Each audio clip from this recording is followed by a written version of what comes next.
ಮಾರುಕಟ್ಟೆಗೆ ಸಿಕ್ಕಾಪಟ್ಟೆ ಲಗ್ಗೆ ಇಟ್ಟಿದೆ ಈ ನಕಲಿ ಪನೀರ್.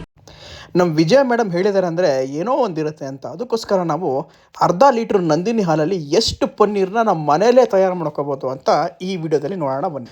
ನಾವಿವತ್ತು ನಾರ್ಮಲ್ ಬ್ಲೂ ಹಾಲನ್ನ ಯೂಸ್ ಮಾಡ್ತಾ ಇದ್ದೀವಿ. ಅರ್ಧ ಲೀಟ್ರಿಗೆ ಇದ್ರ ಬೆಲೆ 24 ರೂಪಾಯಿ. 24 ರೂಪಾಯಲ್ಲಿ ಎಷ್ಟು ಪನ್ನೀರ್ ಬರುತ್ತೆ ಅಂತ ನೋಡೋಣ ಬನ್ನಿ. ಹಾಲನ್ನ ಬಿಸಿಗಿಟ್ಬಿಟ್ಟು ಅದಕ್ಕೆ 1 ಸ್ಪೂನ್ ನಿಂಬೆ ರಸ ಹಾಕೋಣ. ಹಾಗೆ ಕೈ ಆಡಿಸಿ ಸ್ವಲ್ಪ ಹೊತ್ತಾದಮೇಲೆ ಮತ್ತೆ ಇನ್ನೊಂದು ಸ್ಪೂನ್ ನಿಂಬೆ ರಸ ಹಾಕಿದ್ಮೇಲೆ ಹಾಲು ಒಡೆದು ಈ ಥರ ನೀರು ಮತ್ತು ಪನ್ನೀರ್ ಸಪ್ರೇಟ್ ಆಗುತ್ತೆ. ಈ ರೀತಿ ಹಾಲು ಒಡೆದ ನಂತರ ನಾವು ಪನ್ನೀರು ಮತ್ತು ನೀರನ್ನ ಸಪ್ರೇಟ್ ಮಾಡೋದಕ್ಕೆ ಒಂದು ಬಟ್ಟೆಯಲ್ಲಿ ಹಾಕೋಬೇಕು.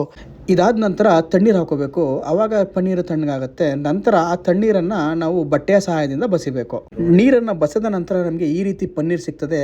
ಅದಾದಮೇಲೆ ಪನ್ನೀರನ್ನ ನಾವು ಒಂದು ವೈಟ್ ಬಟ್ಟೆ ಮೇಲೆ ಇಟ್ಕೊಂಡು ಅದನ್ನು ಈ ಥರ ಬಾಕ್ಸ್ ಶೇಪಲ್ಲಿ ನಿಮ್ಗೆ ಯಾವ ಶೇಪಲ್ಲಿ ಬೇಕು ಆ ಶೇಪಲ್ಲಿ ನಾವು ನೀಟಾಗಿ ಮಡಿಸ್ಕೊಂಡು ಅದರ ಮೇಲೆ ಒಂದು ವೇಟ್ ಆಗಿರುವಂಥ ಒಂದು ವಸ್ತುನ, ಅಂದರೆ ನಾನಿಲ್ಲಿ ನೀರು ಪಾತ್ರೆ ಇಡ್ತಾ ಇದ್ದೀನಿ.